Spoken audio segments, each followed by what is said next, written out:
بسم اللہ الرحمن الرحیم۔ السلام علیکم۔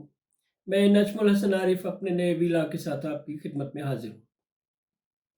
آج کے ویلاگ میں بنیادی طور پر دو موضوعات زیر بحث آئیں گے۔ ایک یہ کہ کیا عمران خان کو فوجی عدالت سے سزائے موت یا کوئی دوسری سزا دی جا سکے گی، اور کیا فوج ایسے موقع پر جب کہ ملک اندرونی اور بیرونی چیلنجوں میں گھرا ہوا ہے اور معاشی اور سیاسی عدم استحکام اپنے عروج پر ہے، اتنا بڑا رسک لیا جا سکے گا؟ اور دوسرا موضوع، کیا 35 سال کے وقفے کے بعد ایک بار پھر مسلم لیگ نون کو نئے سرے سے اسٹیبلشمنٹ نے گوٹ لینے کا فیصلہ کیا ہے، یا اس فیصلے میں ابھی کچھ رکاوٹیں ہیں؟ اور کیا اب کی بار صرف اکیلی مسلم لیگ نواز کو اسٹیبلشمنٹ گود لے گی، یا اس کی جگہ کئی اور دیگر جماعتیں بھی اس گود شریک سیاسی جماعتوں کے طور پر مسلم لیگ نواز کے ساتھ موجود رہیں گی؟ آج بنیادی طور پر اسی موضوع پر بات کرنی ہے، لیکن اس سے پہلے ذرا آج کا نیا منظرنامہ۔ پشاور ہائی کورٹ نے MPO3 کو معطل اور ختم کرنے کا اعلان کیا ہے، اور ان تمام سیاسی قیدیوں کو رہائی دے دی ہے جن کا تعلق PTI سے ہے اور جو 9 مئی کے بعد اس MPO کے تحت گرفتار کیے گئے تھے۔ یہ ایک بڑی ڈیولپمنٹ ہے۔ اگرچہ اس سے پہلے PTI کے پلوں سے بہت سا پانی بہہ چکا ہے، اور تقریباً 120 سے زائد سیاسی رہنما، عہدیدار، پارلیمان کے ارکان، اسمبلیوں کے ارکان، امیدوار اور ٹکٹ ہولڈرز PTI کو خیر بات کہہ چکے ہیں۔ ان میں اسد عمر سمیت کئی بڑے بڑے نامی گرامی اور جرت کے لافانی ستون اپنے آپ کو قرار دینے والے بھی بھاگ بھاگ کر جا چکے ہیں۔ فواد چودھری کا تو ذکر ہی کیا، وہ بیچارے تو میدان سیاست میں آئے ہی بھاگ بھاگ کر ادھر سے ادھر جانے کے لیے ہے۔ تو ہم چلتے ہیں واپس اپنے اصل موضوع کی طرف۔ پہلے میاں نواز شریف اور ان کی پارٹی کو اسٹیبلشمنٹ کے نئے سرے سے گود لینے کا معاملہ، لیکن اس سے پہلے بھی تھوڑا پس منظر۔ آج کے حالات کو جب ہم دیکھتے ہیں کہ PTI کو بریک کیا جا رہا ہے، توڑا جا رہا ہے، اور اسی بے رحمی سے توڑا جا رہا ہے جس محبت سے جوڑا گیا تھا، تو 1988-29 میں دوبارہ یاد آتا ہے جب محمد خان جنیجو کی حکومت کو برخاست کر کے جنرل ضیاء الحق نے ایک نئی کنگ پارٹی تشکیل دینے کا فیصلہ کیا تھا۔ اس نئی کنگ پارٹی کا نام بعد ازاں مسلم لیگ نواز بنا تھا۔ اس کے پہلے صدر فدا محمد خان قرار پائے اور میاں نواز شریف سیکرٹری جنرل قرار پائے، لیکن بعد ازاں آہستہ آہستہ میاں نواز شریف نے اس پارٹی کو اپنے ہاتھ لے لیا، اور آج تک یہ پارٹی ان کی مٹھی میں ہے۔ اس دوران انہیں بارہا پنجاب میں حکومت ملی، اور کم از کم 3 بار وفاق میں ان کی پارٹی حکمران رہی۔ گویا 35 سال کا یہ سارا عرصہ ان کا اقتدار سے اگر کبھی تھوڑی دوری میں بھی گزرا تو ان کا زیادہ تر وقت اقتدار کے ایوانوں ہی میں گزرا، لیکن وہ آج کل خود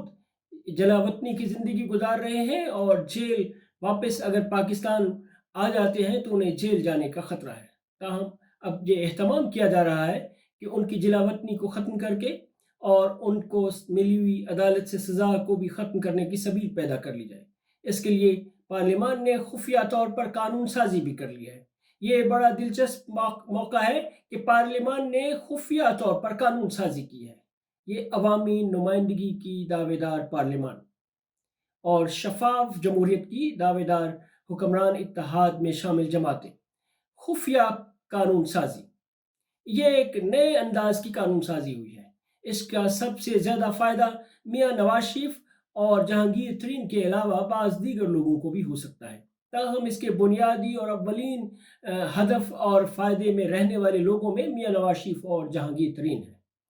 میاں نواز شریف اگر اس قانون سے فائدہ اٹھاتے ہوئے اگلے الیکشن سے پہلے واپس آ جاتے ہیں تو اس کا مطلب یہ ہے کہ وہ الیکشن بھی لڑ سکیں گے اور اپنی پارٹی کی قیادت بھی کر سکیں گے، اور اگر ان کی پارٹی اکثریت پا جاتی ہے تو وہ مستقبل میں نئے چوتھی بار ملک کی وزارت عظمیٰ کے خواب دیکھنے میں حق بجانب ہوں گے۔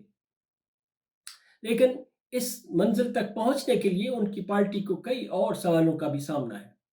سب سے پہلی بات یہ کہ اس وقت ان کی پارٹی بلا شبہ اپنے اس بیانیے سے باز آ چکی ہے، اور وہ مسلم لیگ نواز جس نے ووٹ کو عزت دو اور جنرل باجوہ اور جنرل فیض کو جلسہ ہائے عام میں تنقید اور تشنیع کا نشانہ بنانے کا ایک نیا انداز اختیار کیا تھا، اب وہ فوج کے ساتھ ایک طرح سے ایک پیج پر ہے۔ لیکن سوال یہ ہے کہ کیا اس ایک پیج پر آنے اور ووٹ کو عزت دو کا بیانیہ چھوڑ دینے کے باوجود کیا اسٹیبلشمنٹ نے بھی فیصلہ کر لیا ہے کہ وہ مسلم لیگ نون کو ایک بار پھر اسی طرح مکمل طور پر گود لے گی اور اکیلے میں گود لے گی، یا اس کے ساتھ کچھ اور بھی سیاسی جماعتیں شریک گود ہوں گی؟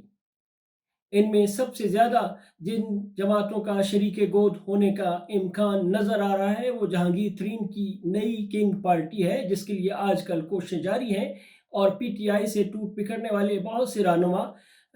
جہانگیر ترین کے رابطوں میں آ رہے ہیں۔ کچھ نے خود جہانگیر ترین سے رابطہ کیا ہے اور کچھ سے جہانگیر ترین رابطے کر رہے ہیں۔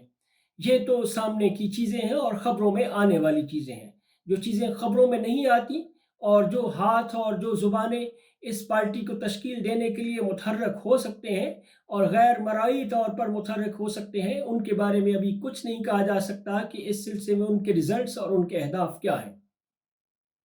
تو مسلم لیگ نواز جو 35 برس پہلے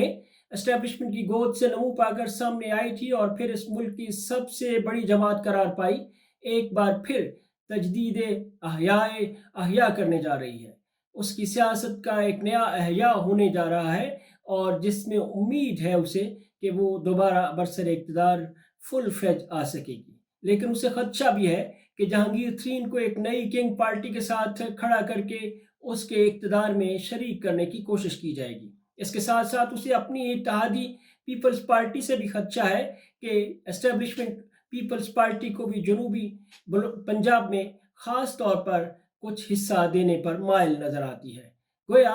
اس وقت اگر مسلم لیگ نواز کے لیے اسٹیبلشمنٹ کی گود میں جگہ بن رہی ہے تو اس کا مطلب یہ بالکل نہیں ہے کہ یہ اکیلی ایک ہی پارٹی گود میں جگہ بنائے گی اور جگہ پائے گی، بلکہ کچھ اور بھی اس کے شریک آغوش ہونے کے لیے سیاسی جماعتیں بیتاب ہیں، اور ان کو بھی بڑی امید ہے کہ وہ بھی اس سایہ عاطفت میں آگے بڑھ سکیں گی اور اپنے اقتدار کا راستہ ہموار کر سکے گی۔ ایک اور سوال یہ بھی ہے کہ کیا پی ٹی آئی جو خود اسٹیبلشمنٹ ہی کی ایک توجہ اور اس کی محنت اور اس کے پروجیکٹ کا حصہ قرار دی جاتی ہے، کیا وہ مکمل طور پر اس سطح پر پہنچ چکی ہے کہ پی ٹی آئی کے عمران خان اور ان کے ساتھ جڑے رہنے والے لوگوں کے لیے اسٹیبلشمنٹ دوبارہ کبھی کوئی امید کی کرن پیدا نہ ہو سکے اور وہ ہمیشہ کے لیے راندہ درگاہ بن جائے اور وہ ہمیشہ کے لیے سیاست سے آؤٹ ہو جائیں؟ ابھی اس بارے میں کچھ نہیں کہا جا سکتا، چونکہ بہت سارے فیصلے ابھی ہونا باقی ہیں، اور ہر روز ایک نیا پرت کھل رہا ہے، ہر روز ایک نئی کہانی سامنے آ رہی ہے، ہر روز ایک نیا چیلنج ابھرتا ہے۔ آج کا دوسرا موضوع جو عمران خان کے حوالے سے براہ راست ہے کہ 9 مئی کے واقعات کے بعد فوجی عدالتوں کا در ایک بار پھر کھلنے کا امکان پیدا ہو گیا ہے۔ کہا جا رہا ہے کہ بعض سیاسی رہنماؤں اور پی ٹی آئی ورکرز کے خلاف فوجی عدالتوں کے کیسز تیار ہو گئے ہیں اور باقیوں کے لیے کیسز کی تیاری جاری ہے۔ اس میں خود پی ٹی آئی کے سربراہ عمران خان کے خلاف بھی 302 کے علاوہ بعض دیگر دفعات کے تحت بھی مقدمات کا اندراج ہو چکا ہے۔ اگر ان کے خلاف بھی فوجی عدالت میں مقدمہ چلتا ہے تو سوال یہ ہوگا کہ کیا موجودہ حالات میں جبکہ پی ٹی آئی کو بری طرح توڑ پر پھینک دیا گیا ہے، لیکن اس کے باوجود پی ٹی آئی کے چیئرمین کا ووٹ بینک اور ان کی مقبولیت کو ابھی ایسی ضرب نہیں لگائی جا سکی جو اسٹیبلشمنٹ یا اس کی حامی اور اتحادی جماعتوں کے لیے اس وقت کسی گوشہ اطمینان کا باعث بن سکتی ہوں، تو کیا ممکن ہوگا کہ ایسی صورتحال میں اسٹیبلشمنٹ عمران خان کو فوجی عدالت سے سزا دینے پر آگے بڑھ سکے؟ یقیناً یہ ایک بہت چیلنجنگ ڈیسیژن ہوگا، خاص طور پر اس تناظر میں کہ جب ذوالفقار علی بھٹو کو 1979 میں ایک سول عدالت نے یعنی پاکستان کی ہائی کورٹ اور سپریم کورٹ نے سزائے موت سنائی تھی اور بعد ازاں پھانسی دی گئی تھی، تو اس کا الزام آج بھی اسٹیبلشمنٹ اور عدلیہ پر اس طرح مسلط ہو گیا ہے کہ دونوں کے پاس اس کا جواز اکثر موجود نہیں ہوتا۔ اگرچہ ذوالفقار علی بھٹو کو ایک باضابطہ قتل کے مقدمے میں سزائے موت دی گئی تھی اور انہوں نے خود نواب محمد احمد خان کا قتل کروایا تھا، لیکن اس کے باوجود آج بھی وہ قتل اسٹیبلشمنٹ اور عدلیہ کے گلے پڑا ہوا ہے اور عدلیہ کے اس فیصلے کو جوڈیشل مرڈر کا نام دیا جاتا ہے۔ لیکن کیا سوال یہ ہوگا، کیا عمران خان جو اس وقت ذوالفقار علی بھٹو کی اس مقبولیت سے بھی زیادہ مقبول عام لیڈر ہیں اور جن کی ملک کے اندر ہی نہیں ملک سے باہر بھی خوب منتا ہے، کیا ان کو اسی طرح کی کسی سزا سے یا اس سے کم تر سزا سے دوچار کیا جا سکے گا؟ اور کیا فوج کی عدالت یہ فیصلہ کرنے میں اپنے آپ کو آسانی میں محسوس کر سکے گی؟ اور کیا بعد ازاں سپریم کورٹ یا ہائی کورٹ سے اس کی توثیق ہو سکے گی؟ اور کیا ایسا کیا جا سکے گا کہ بعد ازاں سول عدالتیں بھی اس سزا کی توثیق کر سکیں؟ یہ کافی مشکل سوال ہوگا، اور خاص طور پر ایسے ماحول میں جب کہ موجودہ حکومت کی جگہ نئی کوئی منتخب حکومت سامنے آ چکی ہوگی۔ جب کوئی نئی منتخب حکومت سامنے ہوگی تو اسے اپنے معاشی اور سیاسی چیلنجوں کے علاوہ دیگر کئی چیلنجوں کا بھی سامنا ہوگا۔ کیا وہ اپنی ساری کی ساری توجہ پی ٹی آئی کے سربراہ عمران خان کو راستے سے ہٹانے کے لیے صرف کرے گی یا ملک کے عام آدمی کے مسائل کو حل کرنے کی طرف کوشاں ہوگی؟ جبکہ عام آدمی میں اتفاق سے ابھی تک پی ٹی آئی کے سربراہ کی مقبولیت میں کوئی بڑی کمی نظر نہیں آتی ہے، الا یہ کہ ان سیاسی رہنماؤں نے ببانگ دخل پریس کانفرنسیں کر کے اور یہ دعویٰ کر کے کہ ان پر کوئی دباؤ نہیں ہے، لیکن آنسوں اور رونے والے چہروں کے ساتھ پی ٹی آئی کو خیر بات کہا ہے۔ آج کے لیے اتنا ہی، انشاءاللہ اگلے ویلاگ میں ملاقات ہوگی۔